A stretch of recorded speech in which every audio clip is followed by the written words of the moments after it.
All right, for those of you who are attending the webinar, we're going to go ahead and get started. Hello and welcome. Thank you all for joining our TRED Talk this evening. I am Jessica Carlsruhe, Executive Director of TRED Coalition, and will be your moderator for this evening. I am a sixth-generation Texan and began my career with the Texas Association of Realtors. Having joined TRED a year ago, I feel like I've come full circle in my career serving the citizens of Texas by helping protect private property rights. For those of you who are new to TRED, the acronym stands for the Texas Real Estate Advocacy and Defense Coalition. We are a nonpartisan, member-based organization that educates, advocates for, and defends property rights at the state and local levels. Below you will see a panel where there are some buttons. On the chat, I've put our contact information, and you can submit questions to our panelists in the Q&A section on the right. We will be addressing those questions at the end of the panel discussion.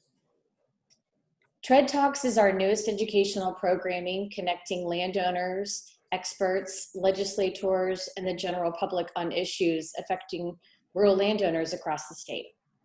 Our programming covers issues like water, conservation, ranching, various industries in Texas, eminent domain, and property rights, which brings us to tonight's discussion on property owner mineral rights in the state. With us this evening are two seasoned panelists on this issue. First, we have Jennifer Brammer, who is the Executive Director of the Texas Land and Mineral Owners Association. At TLMA, Jennifer is responsible for all aspects of the association, handling policy development, monitoring and reviewing all amicus briefs, and membership development activities. She attended Texas A&M University, where she graduated with Bachelor of Science degrees in agribusiness and agricultural economics. During her time at Texas A&M, she worked at the Texas Capitol during the 82nd legislative session as a legislative aide to Chairman Warren Chisholm, former chair of the House Committee on Appropriations and former vice chairman of the House on Environmental Regulation. In 2013, Bremer worked in the Texas House of Representatives, serving as legislative director to Representative Craig Goldman. Bremer was responsible for drafting and analyzing legislation and preparing the representative for floor debate. As a lead staff member for the Texas House Republican Caucus Policy Committee, Bremer prepared daily floor reports, which included bill and resolutions to be discussed on the House floor. Prior to TLMA, Jennifer worked at Sander Resources, LLC, where she managed a wide variety of client projects ranging from corporate communications and stakeholder outreach initiatives to regulatory compliance and requirements for pipeline operators.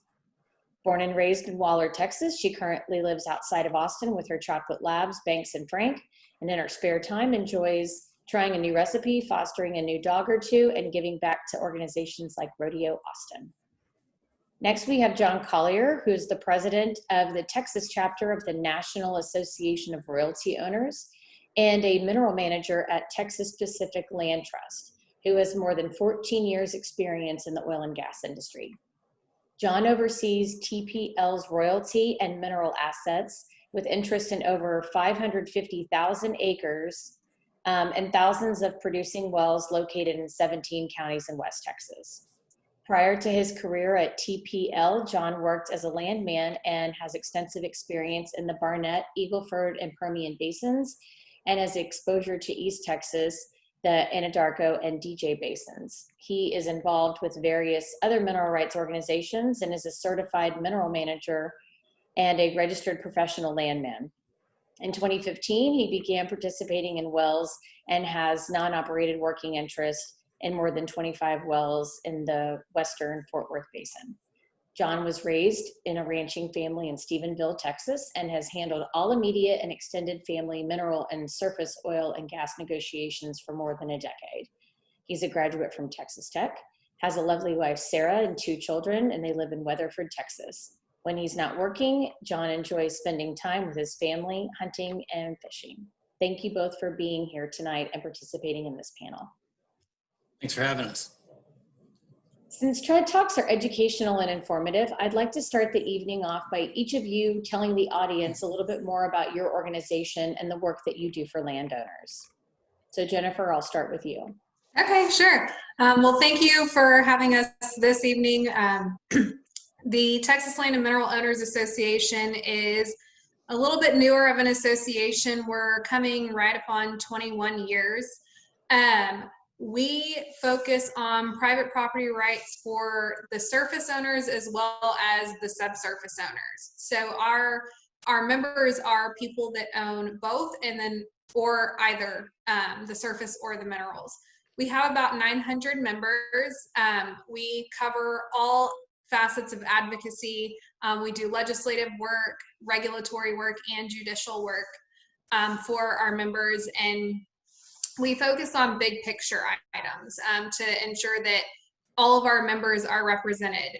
We have our smallest member at 1 acre, and then we've got some of the largest ranches in Texas with hundreds of thousands of acres.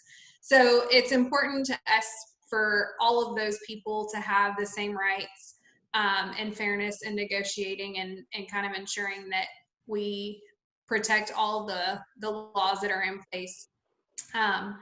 And court decisions and, you know, all of those things going forward. So that's a little bit about us. And I'll let John talk about NARO. Thank you, Jennifer. NARO was founded in 1980 by a group of upset mineral and royalty owners.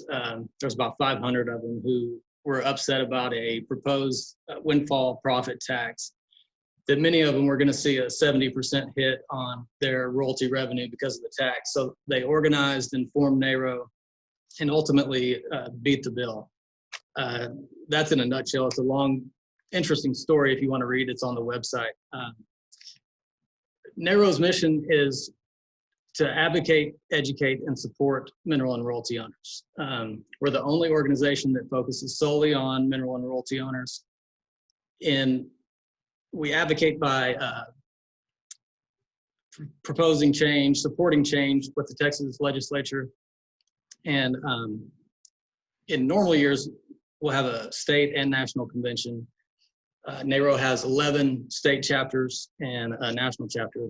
All state chapters have a convention, you know, when COVID isn't going on. And at the conventions, we have excellent educational opportunities for our members. We also have town hall meetings that provide educational opportunities for our members. Of course, because of COVID, those have been canceled too. But most recently, we've started doing monthly webinars that are going to last at least through February. In fact, this Thursday, we have Adelia Romanos is going to be featured in our webinar at noon, and she's going to discuss how to read and manage royalty stubs.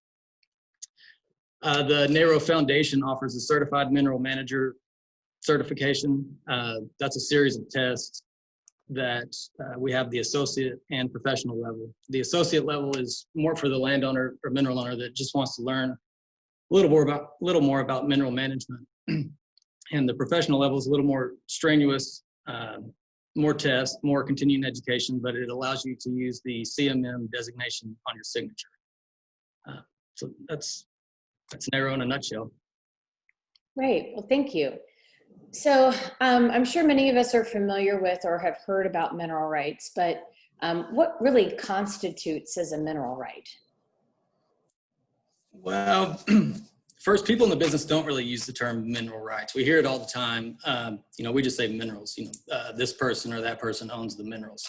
But mineral rights is usually used in that same context, you know, to describe the person that owns the minerals under your land. It could also refer to the implied easement that the mineral owner has or their lessee, aka the oil companies, have on the surface to access their minerals. So yeah, I mean,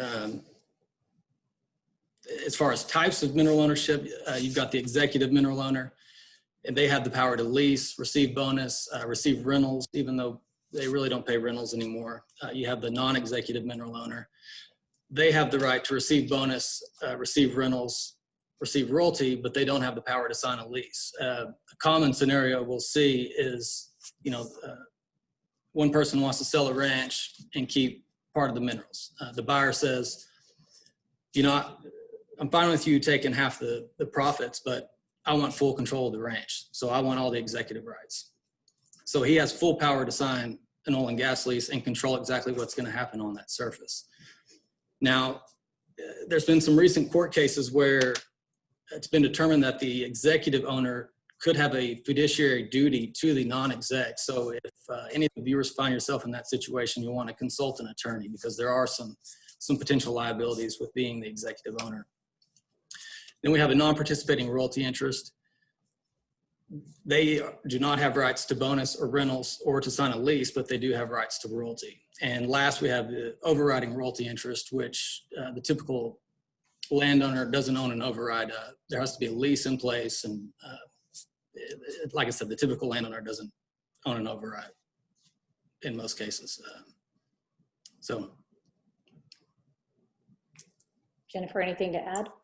No, I mean, I think he covered it all. It's really just kind of the right to lease the minerals that you own if you own them, and profit from whatever production may be made, if you get to that point. Well, so we've heard a lot about crude oil and natural gas in the news, especially because of COVID and the revenue generator that both of those are. But what would be some other minerals that you might find in Texas, or that a company would be looking for? Well, generally, go ahead. But generally, when Texans talk about mineral rights, they're talking about oil and gas. The courts in Texas have had a hard time describing or defining minerals. It's much more complicated than you might think.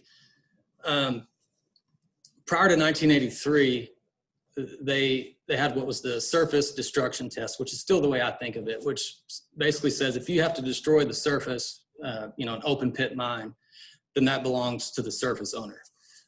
They changed that law in 83. So if the reservation was pre-83, you use the surface destruction test. After 83, you use the ordinary and natural meaning of the word mineral, which to me, that means it has to be defined by the court. So the courts have said that caliche, gravel, water, limestone, that belongs to the surface. Of course, oil, gas, associated hydrocarbons are a mineral. Uranium's a mineral. There's special rules with iron ore and lignite. But typically Texans, when you talk about minerals, you're talking about oil and gas. Anything to add, Jennifer? No, I mean, it's oil and gas. I think that's what people are thinking of.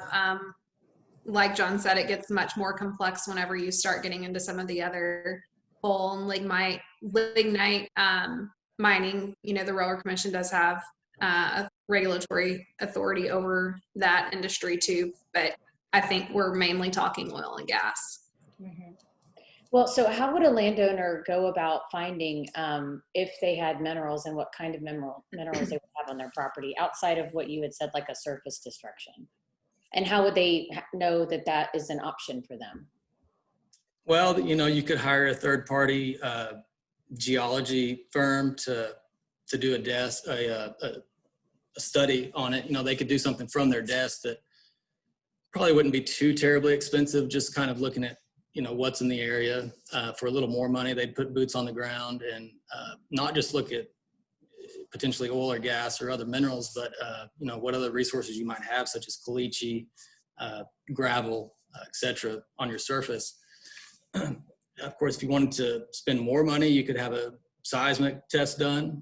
Generally, landowners don't do that, but that is an option. That's going to get pretty pricey.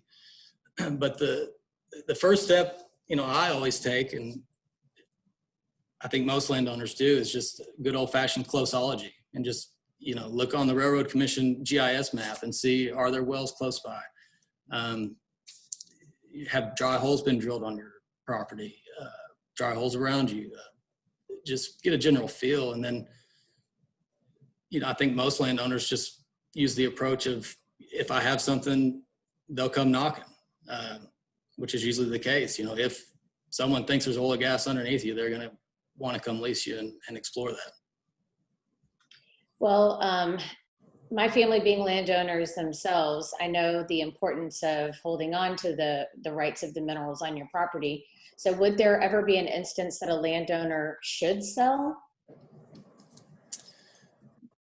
Well, I'm not going to advise anyone to sell or not, but if we look at the history of the mineral market, historically, the main buyers were large family and private offices.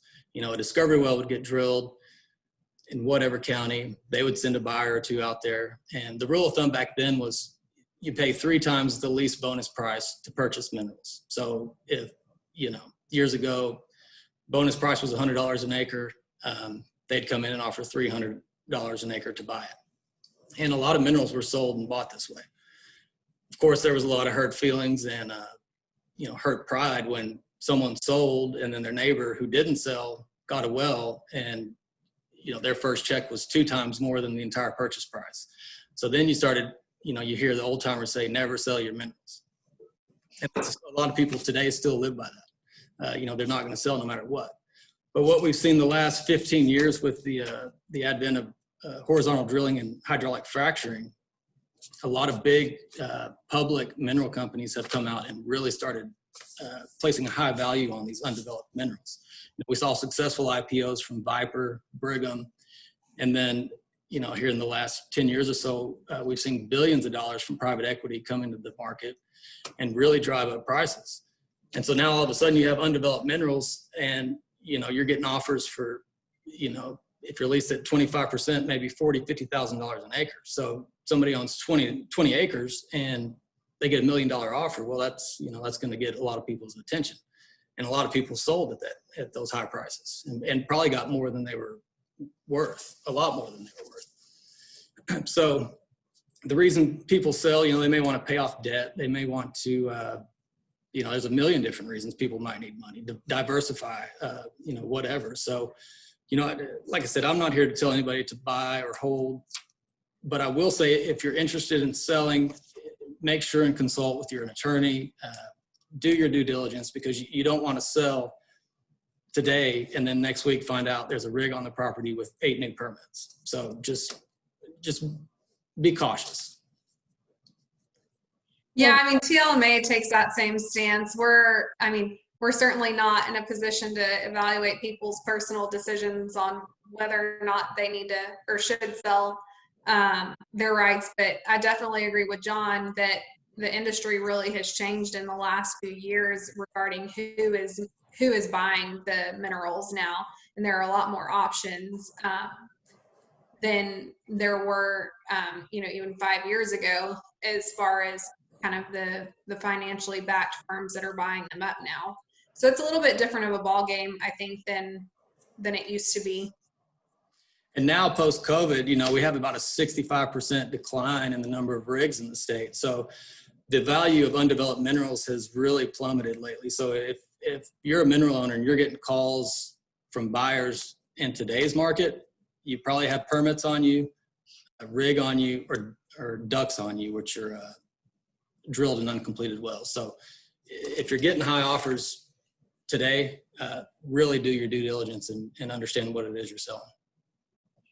Well, and so when we think about different types of agreements, like we talked about, you know, things that we can get on the surface, but outside of surface agreements, what are some of the other types of agreements that are out there? And are there any specifics that a landowner would need to know when they're negotiating that agreement? I mean, as you know, a surface agreement in Texas, because we're a mineral dominant estate, is unless you are adding it to your oil and gas lease, it is completely separate from your oil and gas lease. As far as you know, if there are different types of oil and gas leases, absolutely. Many of the companies kind of have their form leases that they look at that will always be in their best interest. I know one that was around for a really long time that a lot of people use was the Producer 88 and it was in no way landowner friendly. As a plug for TLMA, we do have a draft lease form that have available to members that includes protections for the surface owners and things like that, as well as keeping it up to date with court cases as they come down from the Supreme Court, including things like post-production costs, deductions, and things like that. As far as other types of agreements, I mean, you'll likely see a division order after you sign a lease if somebody starts producing on your property. And then, you know, there's always the easement agreements if there's some kind of surface use agreement. But anything I'm missing, John, in that list? No, you covered. I mean, there's all types of agreements. Production sharing agreements is something we're seeing a lot of now.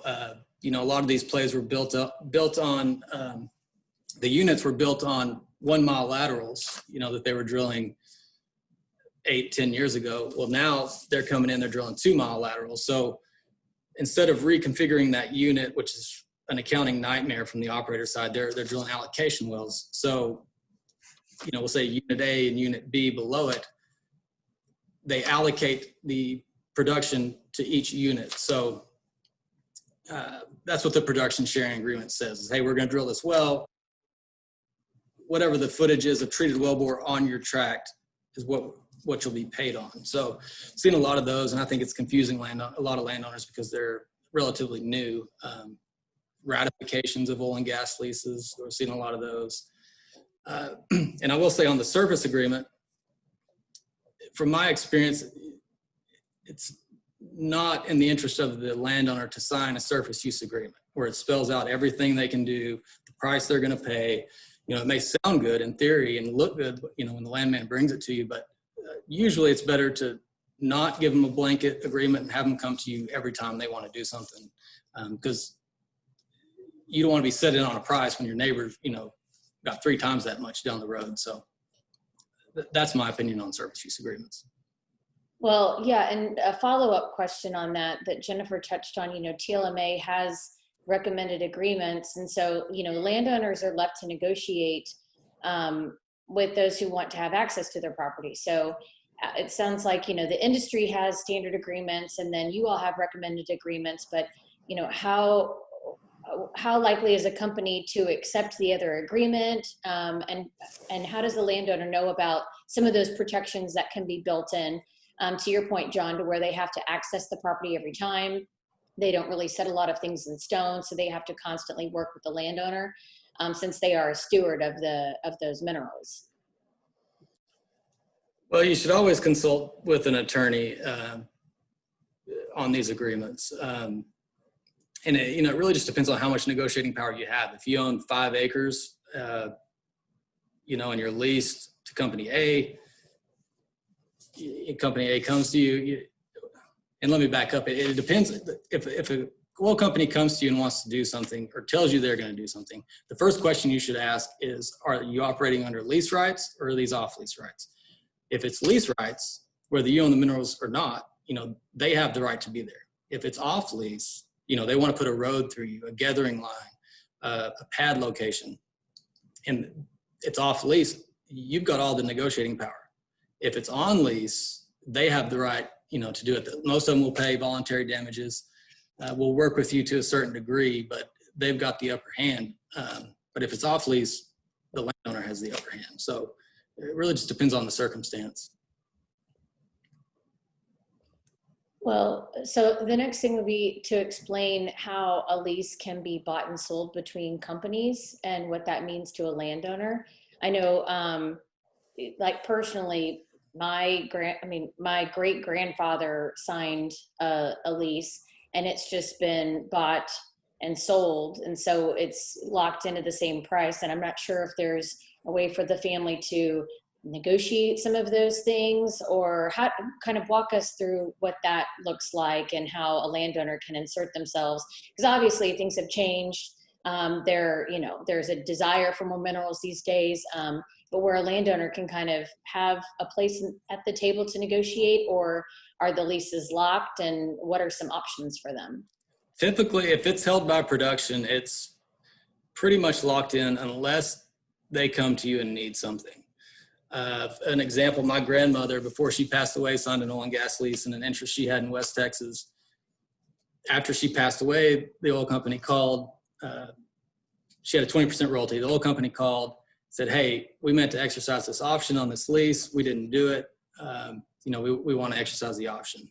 We just want to amend the term, from 3 years to 5 years or whatever it was. And I said, that's fine. We'll do that. But we want 25% royalty.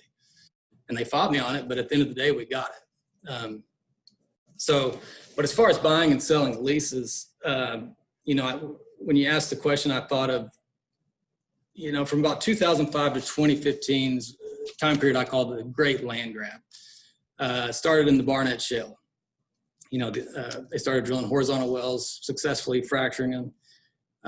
Then we went to the Haynesville, Appalachia, Bakken, Eagleford, Permian, dozens of smaller plays in between. The operators leased up millions and millions of acres. Well, with all that activity, the land brokers came in, they started leasing. And I think a lot of landowners felt maybe cheated from these brokers when they learned that they turned around and sold their lease for, 5 times what they paid them in bonus and, kept a 5% override in the lease. So a lot of people had a bad taste left in their mouth from that. But the flip side of that is there were a lot of these plays where the only money the landowners saw was the bonus money. So if these brokers hadn't come in and bought the leases, they likely wouldn't have seen a dime. So it's really just however you look at it, and or however the play worked out where you are. And here recently, we're seeing a lot of consolidation. You've got Conoco bought COG, WPX and Devon merged, Pioneer bought Parsley, Chevron bought Noble. And I think, generally with consolidation like that, that's going to mean fewer rigs, which ultimately means fewer dollars in the mineral owners' pockets, which is not good. But given the circumstances that we're in because of COVID, anytime you can be leased to a well-capitalized operator, that's much better than being with an operator that's at risk of going bankrupt. So, and one thing I tell our members is, anytime you have a change in operator, you really need to watch your pay stubs. First of all, make sure they're still paying you, because I hear horror stories, certain operator buys it, they never heard of this operator, and then all of a sudden the checks stop coming, which is easy to recognize if you only have one operator that's paying you. But if you've got, 10 or 15, you really need to stay on top of your business and make sure that you're being paid. And most importantly, watch your pay stubs for deductions. You might have signed an oil and gas lease that said they can't charge post-production cost. And the new operator gets it, they either ignore the language or they interpret it differently. And now all of a sudden this new operator's taking, 10% of your check in post-production cost. And a lot of times all it takes is a phone call to that operator and said, hey, my lease says this, you can't charge that. And hopefully it works out and that's the end of it. They reimburse you and that's the end of it. But, you could end up having to consult with your attorney and write a demand letter, and hopefully it doesn't go further than that, but it could. Well, last week we hosted a TRED Talk on eminent domain reform. What role do your respective organizations play in the conversation of eminent domain? And do you or have you taken a stance on any reforms? I'll take that one because NARO focuses on minerals.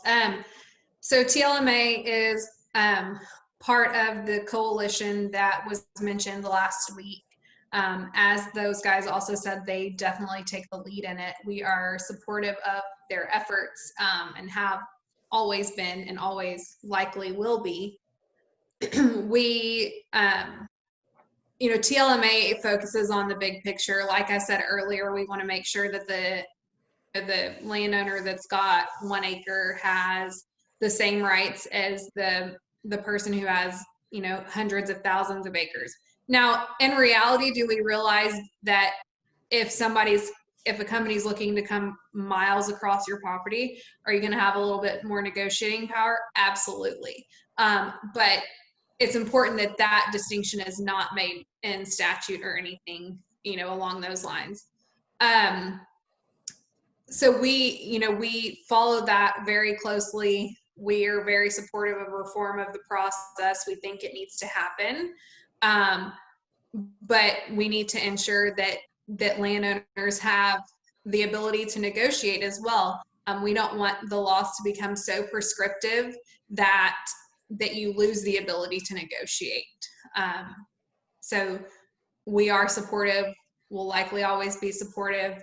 I work with those guys from last week quite a bit. So. And for those of you watching who did not participate in last week's Tread Talk, the panelists were the representatives from the Texas Wildlife Association, Texas Farm Bureau, and then I'm going to butcher it, Texas and Southwestern cattle raisers. One of these days I'll remember that. Well, so a follow-up would be, we're coming up on a legislative session. Are there any issues in particular you are going to be watching or taking an active role in policy change? So I'll just kind of start with a general overview. We're always watching for everything. Session is of course going to be unique. We are going to have a COVID session. I think that's well known. I'm sure most of you have seen by now that we have a presumptive speaker, Dade Phelan out of Beaumont, East Texas area.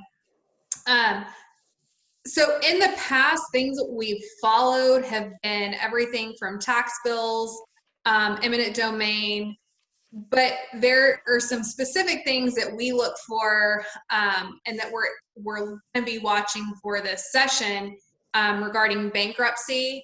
I don't think that we've seen all of the bankruptcy and consolidation that's going to happen as a result of the industry this year. The Railroad Commission also passed some emergency rules in May, and we'll be watching to see if any of those are proposed statutory changes. Some of them do require that.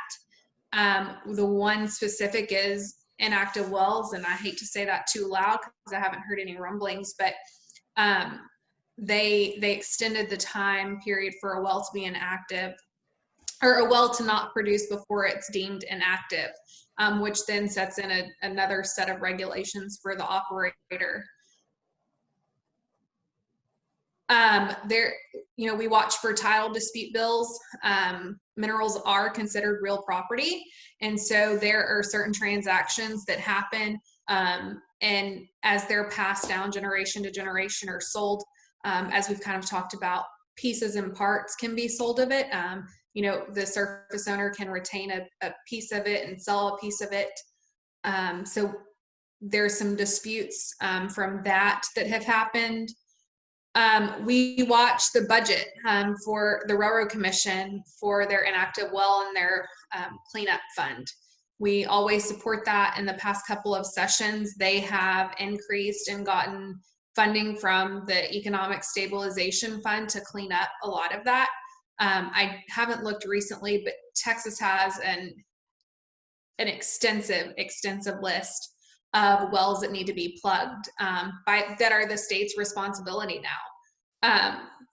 So they're done based on priority, but it's really important that they keep those funds up so they can start and stay on top of the plugging progress that they are making. And then allocation wells and unitization are kind of grouped together for us. Again, that's just pooling. It's not that you can't pool in Texas, but we need to make sure that we have the appropriate laws in place so that people can still negotiate their rights for their minerals. Okay, that's great. Well, now I'll open it up to questions from the audience. And as a reminder, there's a Q&A box. If you hover your mouse clicker to the bottom, you'll see the Q&A. So if you have any questions, you can submit that at this time. And I'll give folks a minute if you have any questions. I guess I have a question to kind of kick things off. How do your two organizations work together respective to obviously issues, if one kind of advocates more than the other, or kind of what is your relationship with one another? Yeah, TLMA's been great to work with. I look at them as, a close ally of NARO. We have the same goals. They represent surface, we're just minerals, but, we have the same goals and the same ideas for the most part. And Jennifer's great to work with. So we work together on legislative items. I talk to Jennifer at least once a month, sometimes more, just about current things that are going on. So TLMA is great, and I really enjoy working with them. Yeah, same. I mean, we haven't come across an issue that we've found that we would be on opposing sides. I'm kind of concerned about what it would be if we ever found one.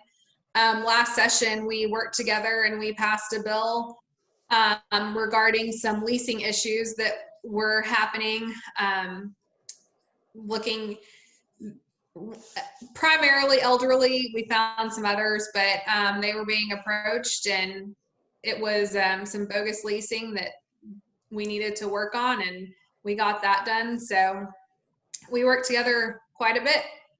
Yeah, we just did sponsored an amicus brief together, in the last couple of months that we're waiting on the results of that, but hopefully made a difference. And yeah, it's a great relationship. Okay, so describe the challenges between urban mineral rights and production as opposed to rural oil and gas development. It's a completely different ballgame. When I was doing land work for an operator, I did my best to stay out of, rooftop, the urban environment. I like to be in the country. I like to be on ranches, and it's rooftop leasing. I mean, they would hold, big meetings with, whole neighborhoods, lease signing parties. And like I said, I was never involved. I didn't want to be involved, but it was a lot of work. I know that. You have to lease thousands of people to drill a well, whereas, you go out in the Reeves County and, you lease one person, you make it drill 1,000 wells. So, and plus all the local rules and laws and ordinances. I mean, it's not fun to operate in town. I know that. Well, we have a member of both of your organizations on, and question is, what time period is being considered to label a well inactive? So I believe that the emergency rules set it 2 years instead of 1 year. That it's not all wells, though. It's important to note that it's only wells that became inactive, I believe, starting April 1st of this year, and when they're non-producing for 2 years, then they'll be labeled inactive. And so what prompted the change for this year? Was it due to COVID, or was there another reason for that? It was in March, I believe, or early April. Pioneer and Parsley filed a motion at the Railroad Commission institute some prorationing of oil and gas or oil production in Texas. From that, I mean, one of the missions of the commission is to prevent waste of the resources. That's primarily what the motion was filed for. Because supply was going to be so high, they felt that producing more was a waste of resources. From there, the commission held a 10-hour hearing and heard from a lot of people. I know they heard from TLMA. I think they heard from NARO too, on the issue. And instead of instituting prorationing, they formed the Blue Ribbon Task Force. That was primarily industry groups. And their goal was to come back and provide recommendations to the commission on basically how operators can be helped during this time. And when they did that, there was a whole list of them, and the inactive wells was one of, extension was one of those. Describe the setback rules and specifically how they impact both the mineral owner and residences.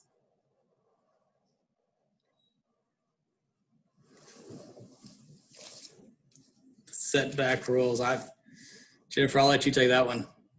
So are you specifically talking about the Denton issue? I think that would probably be my question.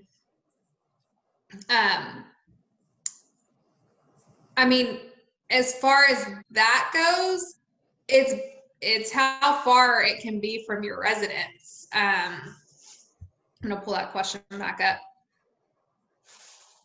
I mean, they impact the mineral owner. I mean, that's probably an urban thing more than a rural development issue. As far as the impact to the residences, I'd have to go back and look at House Bill 40, but I think they tried to include some things like noise, dust, lights, all of those kinds of things that you're not necessarily as impacted by. And I'm not familiar enough with, I was on the pipeline side when House Bill 40 was passed, to be honest. When they passed that, I think it was, they were basically being forced out, but I don't have a ton of experience in that area. Okay. Well, are there any more questions from folks who are watching? As a reminder too, in the chat, I included TRED's information. So if you have any follow-up questions or need to get in touch with me and me connect you to the panelists or get those questions answered, I'm happy to. Are you using the term inactive well as a shut-in? I recently received shut-in payment for a well in Roger Mills, Oklahoma.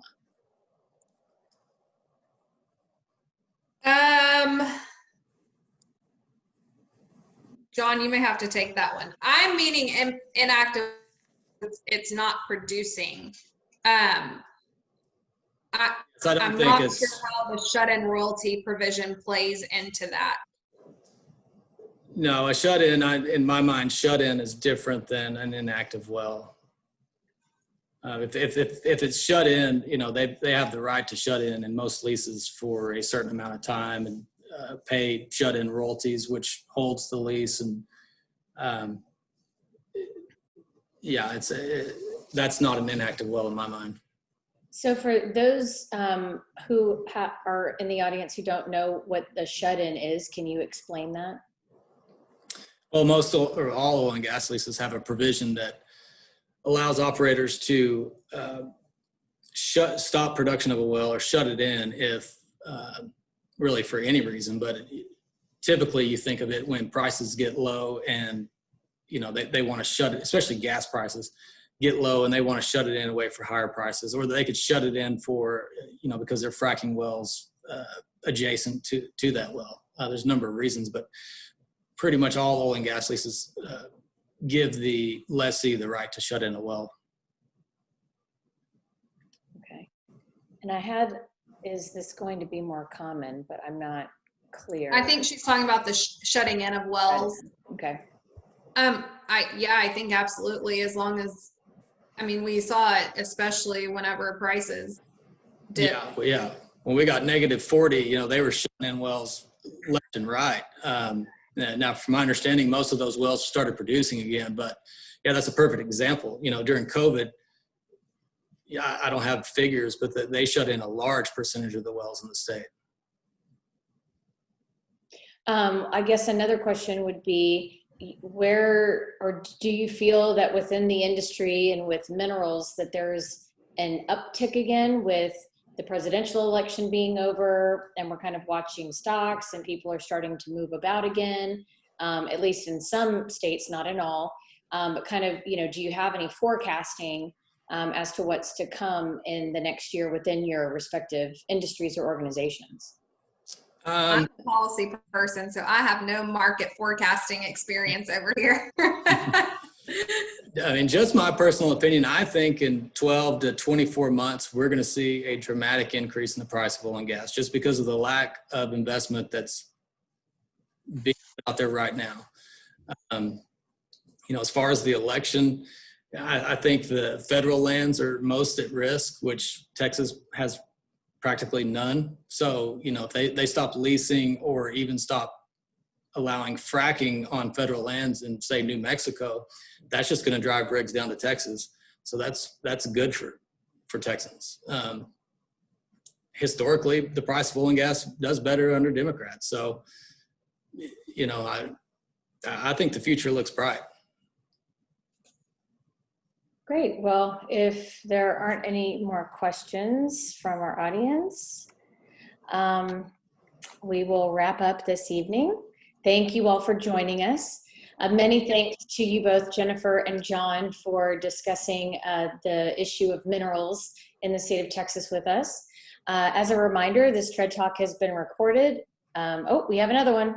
Speaking of shut-in, what is the recent payment for a shut-in? It all depends on the language in the oil and gas lease. The operators, when we were talking about contracts a minute ago, I don't think I said, but you never want to sign the first contract a landman puts in front of you. It's going to be operator friendly and not landowner friendly. So the typical, producers 88 or slick lease allows $1 an acre to shut in. Now, a savvy owner will, insert $50, $100 an acre, whatever it may be. So it all depends on the language in the lease, but a lot of people have leases that allow for $1 shut-ins, $1 per acre. Okay.